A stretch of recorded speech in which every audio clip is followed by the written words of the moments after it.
저는 오늘 교독한 말씀 고린도전서 4장 1절부터 5절 말씀 중심으로 글소의 일꾼들이 가져야 할 세 가지에서 말씀 나눌 때 은혜기를 축원합니다. 아멘. 우리 옆에 서로 축복합시다. 말씀 받고 은혜 받고 힘 얻읍시다. 아멘. 자, 우리 몸에는 눈도 있고 코도 있고 입도 있고 또 귀도 있어요. 그 외에도 사지백체, 오장육부가 있는데 이 모든 것 중에 중요하지 않은 것이 하나도 없습니다. 나름대로 다 중요한 일을 하고 있어요. 예컨대 우리 손에는 5개의 손가락이 있어요. 엄지손가락도 있고 또 새끼손가락도 있고. 근데 엄지손가락이 새끼손가락 향해서 너는 중요하지 않다, 뭐 필요 없이 달래느냐, 잘라버리라, 그렇게 말할 수가 없어요. 왜냐하면 엄지손가락이 하지 못한 일을 새끼손가락이 할 수가 있습니다. 어떤 일이 있습니까? 기를 후빌 때 이렇게 후비지 않습니다. 기를 후빌 때 새끼손가락으로 후비면 시원하지요. 또 약속을 할 때 이렇게 하는 사람 아무도 없어요. 다 이 새끼손가락으로 약속을 하고 도장도 딱 찍죠. 마찬가지 여기 앉아 계신 여러분 한 분 한 분 주의 몸된 교회는 지체들입니다. 하나님 보시기에 여러분 한 분 한 분 다 귀한 줄 믿으시기 바랍니다. 목사만 중요한 것이 아니고 여러분도 다 귀한 분들이에요. 다시 말하면 예수님을 구주로 영접한 여러분 한 분 한 분 다 주의 귀한 일꾼들임을 믿으시기를 부탁합니다.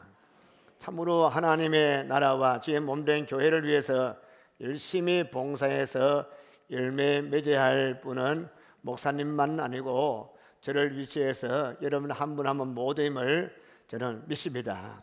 그래서 오늘 저는 본문 말씀을 중심으로 해서 그리스도의 일꾼된 우리들이 무엇보다도 세 가지 마음은 가져야 되겠구나. 그래서 세 가지 마음을 생각해 봤습니다. 첫 번째, 그리스도인들이 가질 귀한 마음은 한번 따라합니다. 자부심을 가지자. 사람이 우리에게 직분 주신 것이 아니에요. 누가 주었습니까? 하나님께서 세워주신 것입니다. 아멘. 그래서 우리 직분자에게, 특별히 주일학교 교사들에게는 이런 긍지와 자부심이 있어야 돼요. 우리가 누구를 위해서 일을 합니까? 만왕의 왕 대신 예수 그리스도를 위해서 일하는 우리 귀한 종들임을 분명히 알기를 바랍니다. 여러분, 똑같은 하인이라도 대감댁 하인은 목에 힘을 줍니다. 왜? 자기가 높은 지위에 있는 사람을 위해서 일하기 때문에 힘을 줍니다. 자, 이 땅 사는 하찮은 인간들을 위해서 일하는 것이 아니고 전능하신 하나님을 위해서 일하기 때문에, 그렇다면 반드시 자부심을 가져야 된다. 그래서 오늘 1절 말씀 뭐라고 말씀하고 있습니까? 1절 한번 같이 읽어볼까요? 1절 같이 시작. 사람이 마땅히 우리를 그리스도의 일꾼이요 하나님의 비밀을 맡은 자로 여길지어다. 아멘. 우리는 누구의 비밀? 하나님의 비밀, 복음을 맡은 청지기라. 이 일은 그 아름다운 천사도 흠모하는 이 귀한 일들을 누구에게? 여러분과 저에게 맡겨주신 거 얼마나 감사합니까? 그러므로 자부심을 가져야 되는 것입니다. 어떤 교회에서 예배당을 새로 신축하게 되었습니다. 근데 그 예배당 신축하는 공사당의 감독자가 일꾼들 한 분 한 분에게 물어보았어요. 당신은 왜 여기서 일을 합니까? 첫 번째 사람 대답합니다. 먹고 살기 위해서 어쩔 수 없이 일해야죠. 두 번째 사람은 배운 것이 있어야 하죠. 그래서 미장이나 배하시니까, 아니면 내가 목공이나 배하시니까 합니다. 그런데 세 번째 사람은 달랐습니다. 나같이 부족한 사람을 하나님의 거룩한 성전 짓는 일에 사용한다니 얼마나 기쁘고 감사한 일입니까? 이 사람 가운데, 세 사람 가운데 과연 어떤 사람이 주신 사명 잘 감당하겠습니까? 어떤 사람을 하나님께서 기뻐 받으시겠습니까? 생각할 것 없이 세 번째 사람인 줄로 믿습니다. 하나님께서 나에게 귀중한 사명 주셨다. 하나님께서 천하 주고도 바꿀 수 없는 하나님의 어린 양들을 내게 맡겨주셨다. 이런 긍지와 이런 자부심을 가지고 주신 사명 감당키를 축원합니다. 사도 바울이 본문을 기록할 당시에 고린도 교회는 아주 덕스럽지 못한 일들이 일어났어요. 모두가 한 마음과 한 뜻으로 교회를 섬겨야 될 텐데 사람들 마음이 갈래갈래 찢어졌습니다. 나는 바울을 지지한다, 바울파. 나는 아볼로 지지한다, 아볼로파. 나는 베드로 지지한다, 베드로 이름이 게바라, 게바파. 아이고 나는 바울도 싫고 아볼로 싫고 베드로 싫고 나는 예수파다. 이리저리 파로 갈라졌어요. 물론 바울을 지지하는 바울파는 바울을 매우 중요하게 여기고 있습니다. 그런데 반대파는 키도 쪼맨한 게 눈에 진물도 질질 나고 글은 잘 쓰는데 말은 밥맛 없네, 헐뜯고, 그리고 바울에 대해서 이런 말 저런 말 비판할 것입니다. 그런 소식이 누구에 들었습니까? 바울이 들었어요. 바울이 뭐라고 했습니까? 내가 너희 종인 줄 아느냐? 그렇지 않다. 사람이 마땅히 우리를 그리스도의 일꾼이요 하나님의 비밀을 맡은 자로 여길지어다. 너희 종이 아니라 예수 그리스도의 일꾼이라는 것입니다. 하나님의 복음을 맡은 청직이라는 것입니다. 하나님의 영광을 위해서 일하는 우리를 너희가 이렇쿵저렇쿵 평가하고 판단하지 말라, 이게 말해주었습니다. 사도 바울 마음에는 강한 자부심이 있었기 때문에 어떤 사람의 비난과 조롱 속에서도 굴하지 않고 끝까지 완주하고 달려갈 용기가 있었던 것입니다. 우리에게도 바울 같은 그런 자부심 있기를 축원합니다. 그런데 우리가 그리스도의 일꾼이라 해서 자부심을 가지는 것도 중요하지만 조심할 게 있어요. 자부심을 잘못 가지면 교만하게 되는 것입니다. 옛날 어떤 마을에 대감님 마차 모는 마부가 있었어요. 근데 자기가 꼭 대감 되는 것처럼 늘 거드름 피우고 팔자 걸음 걷고 에헴하고 수염도 없으면 숨이는 채 하고. 근데 하루는 이 가부 아내가 자기 신랑 꼴보기 싫어가지고 그 대문 밖에서 출근하는 남편 보니까 참 꼴보기 싫어. 이래 걷고 이래요 에헴하고 딴 사람 인사해도 인사 받지도 안 해하고 헛기침이나 하고. 여러분 설교 좀 길면 헛기침 하십시오. 그 헛기침 하고 거드름 피우면서 마저 쫙 올라갑니다.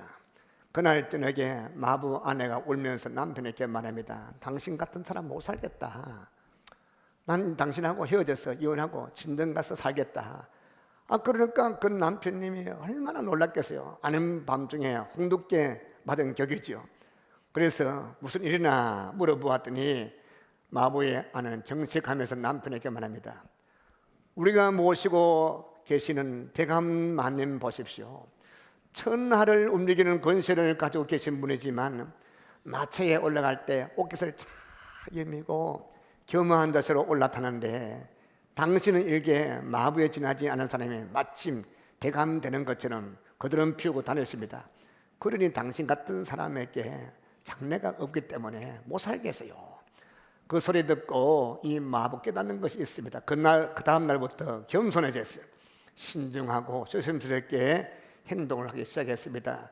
대감마님이 보니까 아이고 늘 마차 모는 이 마차가 마차꾼이 늘 그들은 피우던 것이 어느 날 섹시같이 아주 예뻐졌어요.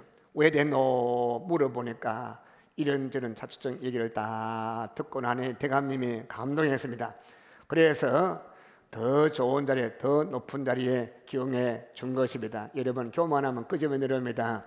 겸손하면 주님이 높여주십니다. 할렐루야. 마찬가지 우리가 그리스도의 일꾼입니다.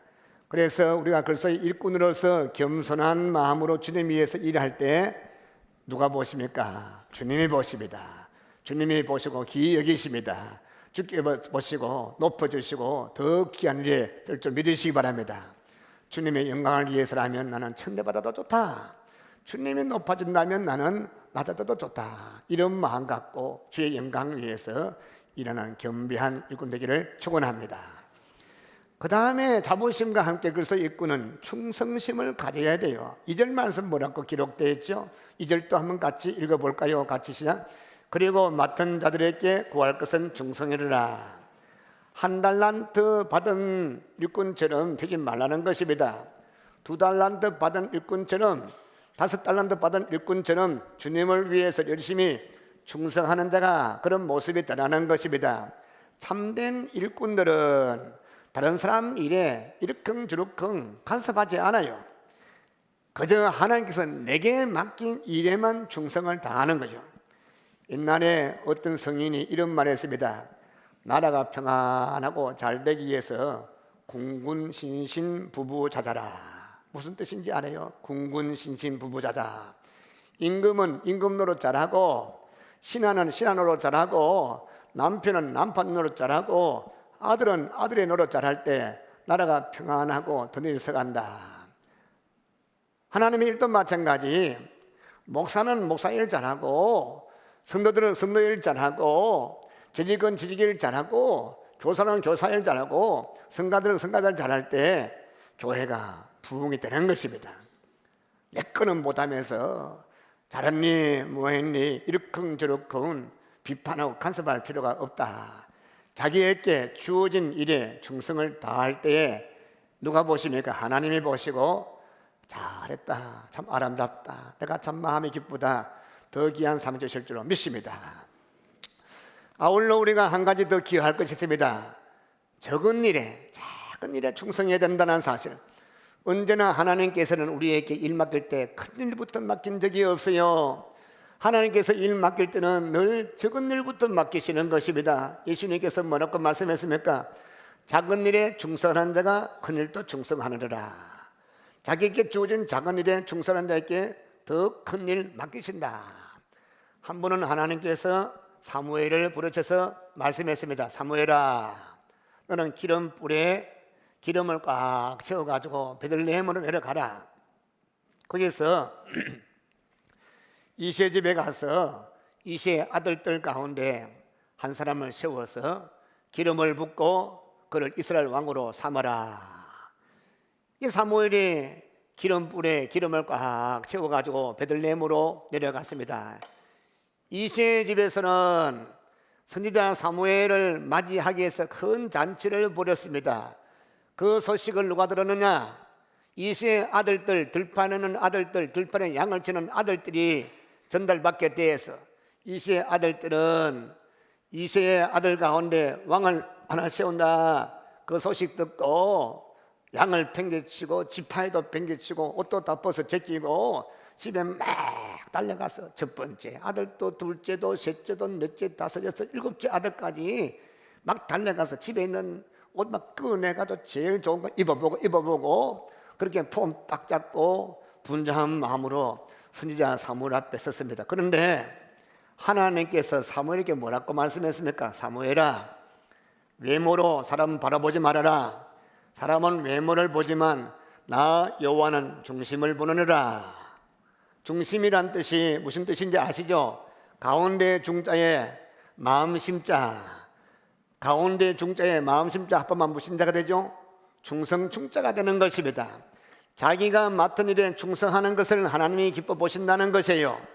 다윗은 하나님께서 이세 아들들 가운데 중심을 보신다. 사무 중심을 보신다. 중심을 보신다는 것은 자기 일에 충성한다는 사실. 다윗의 형들은 왕이 되기 위해서 자기 하고 있던 일, 자기 맡은 일을 충성하지 않고 다 팽개치고 도망갔지만 여덟째 막내 아들 다윗은 달랐어. 왜 마음인들 위대한 선지자 사무엘 만나고 싶은 마음이 없었겠습니까? 왜 왕이 되고 싶은 마음이 없었겠습니까? 그러나 다윗은 달랐어.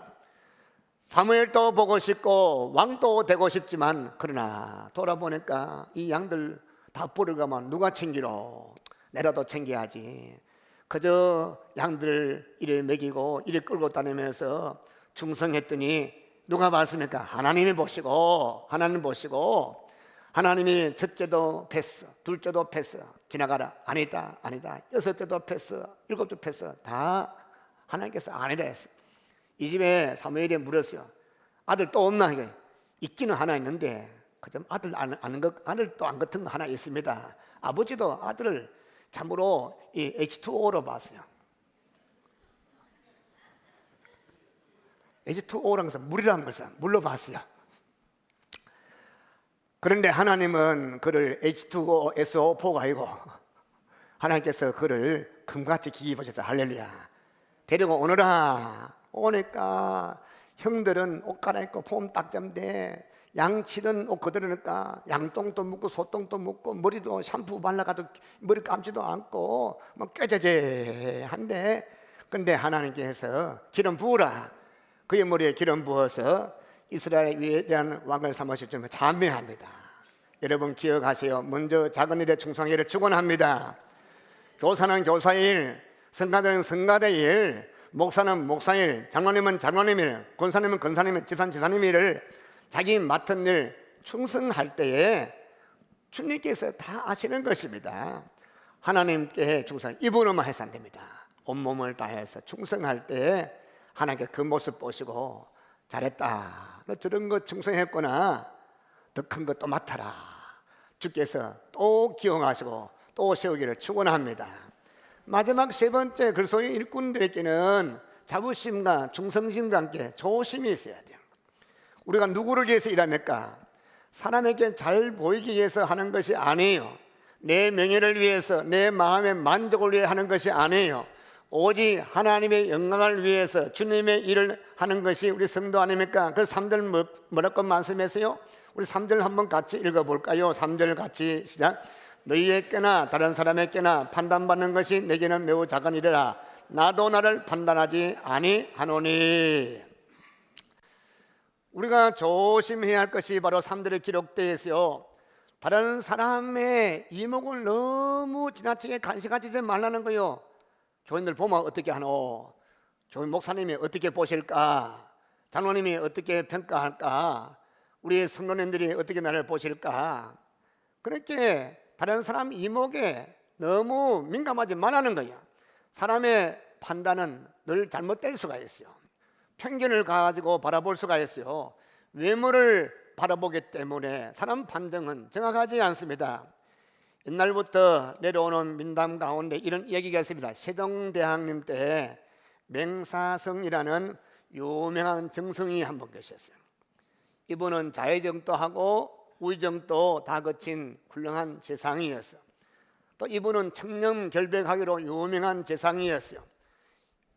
이 댁을 안에서는 대감님 옷을 입고 자의정 대감 옷을 입고 우정성 옷을 입고 그렇게 일을 했지만, 일단 일 마치고 궁궐밖을 나가게만 하면 험한 일, 검소한 옷, 집에서 막 입는 옷, 그래서 입고 댁을 못 나오기 때문에 아무도 그를 자의정으로 우정으로 본 사람이 없었어요.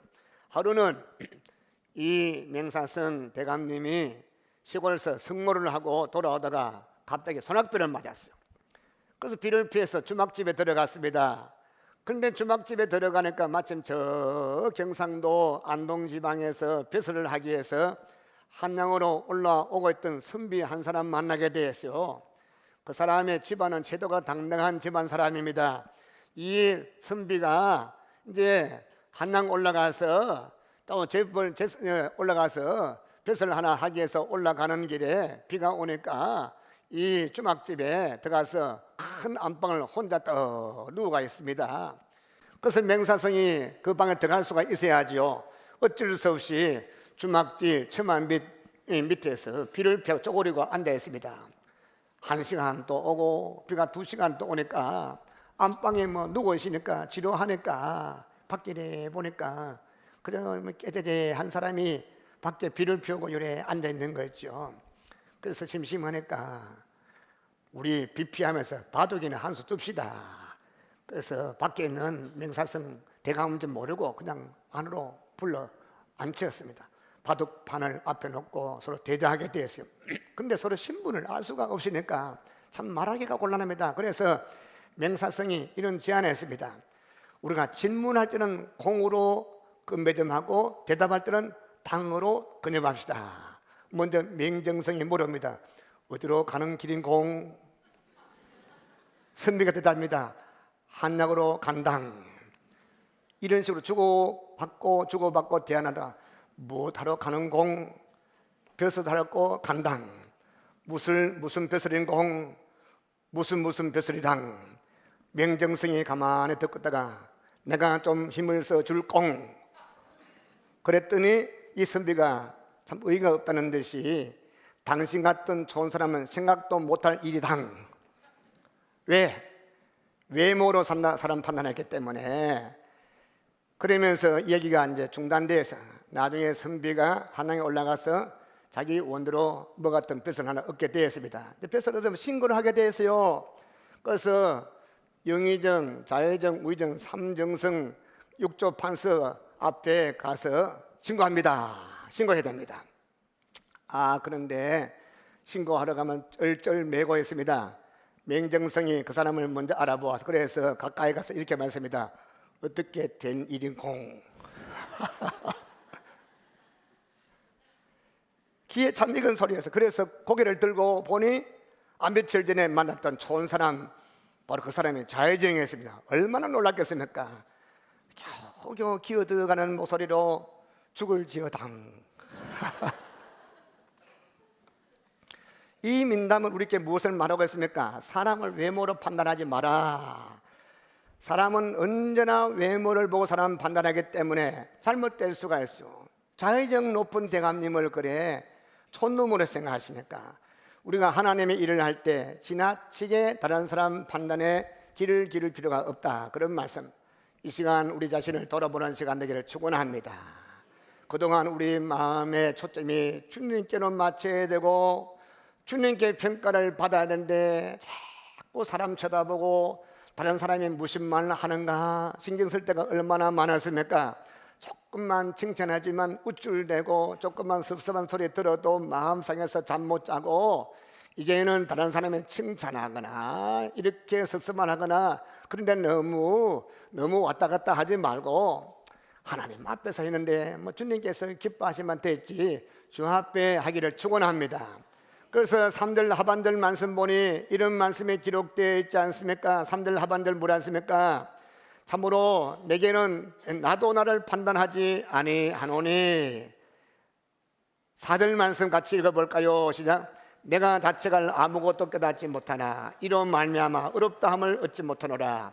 다만 나를 심판하시는 주시니라. 아멘. 우리 마음 속에는 양심이라는 것이 있어요. 그래서 잘못된 길로 갈 때 우리 자신을 판단합니다.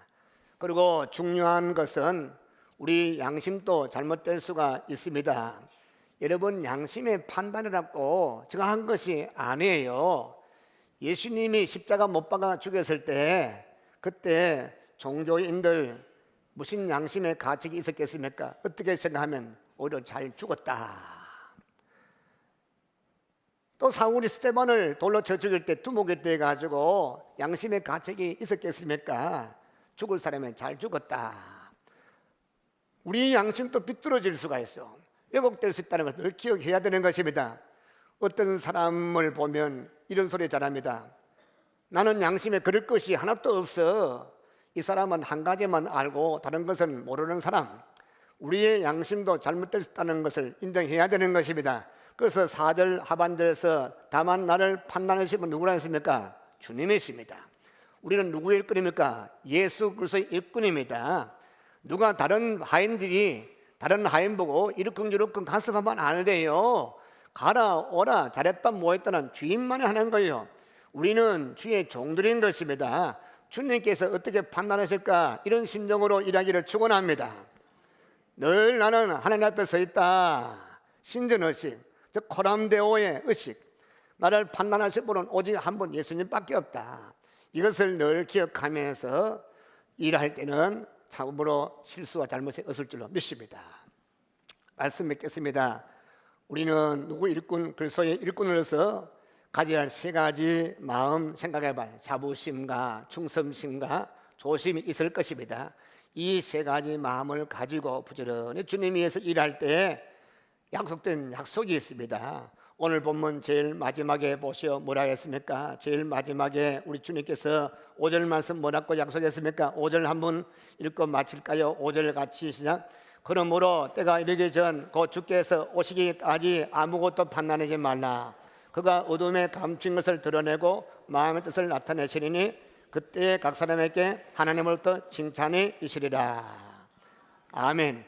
우리 모두 주님 앞에서, 주님 위해서, 주 영광 위해서 충성함으로 많은 열매, 아름다운 열매 많음에 대해서 큰 칭찬받고 상급받기를 축원합니다.